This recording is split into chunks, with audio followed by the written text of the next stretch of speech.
2 हफ्ते का वक्त गुजर गया, लेकिन अभी भी जो छात्र हैं, जो अभ्यर्थी हैं, उनको इंतज़ार है आश्वासन का नहीं, बल्कि इस भर्ती के विज्ञापन का, जिसे लेकर लगातार वो धरना कर रहे हैं। इस 45 डिग्री की चिलचिलाती धूप में भी वो सड़क के किनारे बैठे हुए हैं, जहाँ ना इनके लिए कोई पंखा है, ना कोई पानी पीने की कोई व्यवस्था भी है। MDH की देगी मिर्च का तड़का, अंग अंग फड़का। MDH की देगी मिर्च।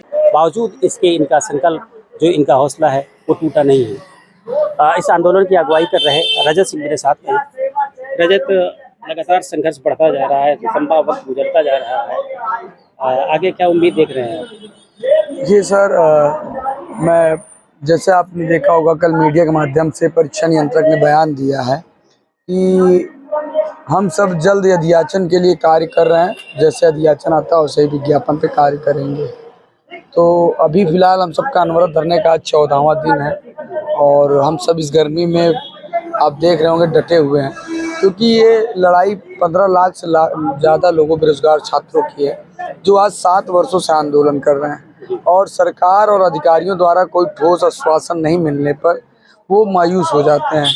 तो इस वजह से सैकड़ों आंदोलन चलाने के बावजूद भी हम सब की मजबूरी है कि जब तक अब विज्ञापन नहीं, तब तक धरने का समापन नहीं। इसलिए हम सब बैठे हुए हैं। आज अनवरत धरने का 14 दिन है। हमारे तमाम साथी बीमार होते जा रहे हैं, क्योंकि गर्मी बहुत ज़्यादा है और यहाँ पर ना कोई, इस गर्मी में ना कोई छत पंखा है, ना कोई छत है, ना कोई कुछ सारी व्यवस्थाएं अव्यवस्थाएँ हैं। तब भी हम सबका हौसला है कि भाई अगर लड़ेंगे तो सरकार आज नहीं तो कल सुनेगी हमारी बात, और तब तक हम समाप्त नहीं करेंगे।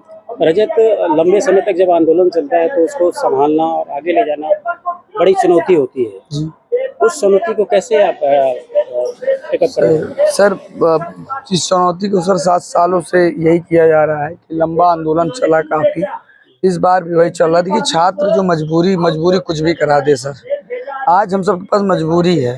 7 साल हो गए, एक पड़ाव होने वाला है और बेरोजगारी का जो दंश हम सब झेल रहे हैं, वो 10 बाई 10 के कमरे में घुट कर जीने से अच्छा है कि इस गर्मी में, इस उमस में हम सब खुलकर कम से कम बैठ कर अपनी बात को रख रहे हैं। नहीं, 7 साल से जब आप इस कमरे में बैठ कर के पढ़ते रहें और पढ़ने के बाद भी विज्ञापन नहीं आता तो अपना दर्द किसी को बता नहीं सकते। आंदोलन में एक चुनौती तो आयोग दे रहा है आपको, दूसरी चुनौती आपको अंदर से भी मिल रहा है। आप सोशल मीडिया में देख रहे होंगे, बहुत सारी पोस्ट वायरल हो रही है, जिसमें कहा जा रहा है कि इस छात्र आंदोलन के पीछे कुछ निहित स्वार्थ भी है। जी, चंदा वाली बात कही जा रही है, कोचिंग से चंदा मांगा जा रहा है, ये सारी चीजें। आप ही के छात्र ने बीच के कोई अध्यक्ष है, उपाध्यक्ष है, वो कैसे सोशल मीडिया में वायरल कर रहे हैं, ये क्या हकीकत है? जब कोई चीज़ें, बड़े बड़े प्रोटेस्ट होते हैं, ये हमेशा रहा है कि जब बड़े बड़े प्रोटेस्ट होते हैं तो किसी न किसी का महत्वाकांक्षा बढ़ता है। जैसे कोई ना कोई मनमुटाव होता है, कोई ना कोई समस्याएं आती हैं।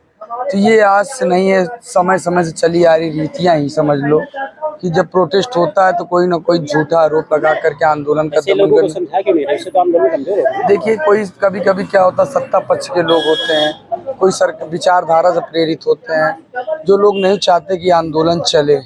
लेकिन जो लोग इस तरह के अभी कुछ दिन पहले हमको बीजेपी का भी, सपा का एजेंट भी कहा गया था।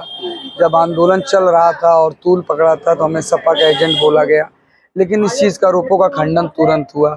और जो अभी आपके द्वारा हमें ये चीज़ की जानकारी मिल रही है, हमको लगता है सोशल मीडिया में बहुत सारी पोस्ट वायरल है। आप देखिए, एक्स में देखिए कितनी सारी पड़ी हुई, हम देखे तो नहीं, तो फिलहाल हमको इस मामले की जानकारी नहीं। अगर आपके द्वारा ये जानकारी हमको मिली है तो हमको लगता है कि ये भी बीजेपी के IT सेल की ही एक सोची समझी रणनीति होगी, क्योंकि ऐसे पहले बहुत सारे आंदोलन प्रोटेस्ट होते हैं जिसको तोड़ने के लिए पूरा प्रयास शासन और प्रशासन के लोग करने का प्रयास करते हैं, जो कि ये कोई पहली चीज़ें नहीं है।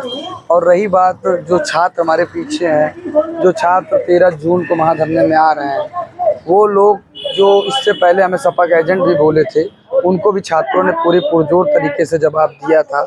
और अगर आपने इस तरीके की खबर बता रहे हैं तो हमको लगता है छात्र उनका जवाब बाकायदा सोशल मीडिया पर दे रहे होंगे। 12 तारीख को महाधरना होगा। 13 तक देखिए, हमें बड़े बड़े आंदोलनों में कुछ अराजक तत्व और कुछ लोग ऐसे लोग कोशिश करते हैं जुड़कर बदनाम करने की, तो ऐसे लोगों से भी हम बहुत सचेत हैं और सतर्क हैं और पूरा प्रयास है कि ऐसे लोगों को दूर रखा जाएगा। तो आंदोलन कर रहे छात्रों के जो नेता हैं उन्होंने इस विषय पर अपनी सफाई दी है और उनका कहना है कि इस आंदोलन को कहीं ना कहीं खत्म करने की कुछ लोग साजिश कर रहे हैं। लेकिन जिस तरह की स्थितियां बन रही हैं और सोशल मीडिया में जिस तरह के पोस्ट वायरल हो रहे हैं, उससे ऐसा लगता है कि कहीं ना कहीं ये आंदोलन अब किसी दोराहे पर खड़ा हो गया है। Dinesh Singh, TV 9 UP, Prayagraj. बढ़िया है क्यों ना? प्राकृतिक हल्दी, मिर्ची, धनिया नहीं, मिर्ची, धनिया, हल्दी, MDH।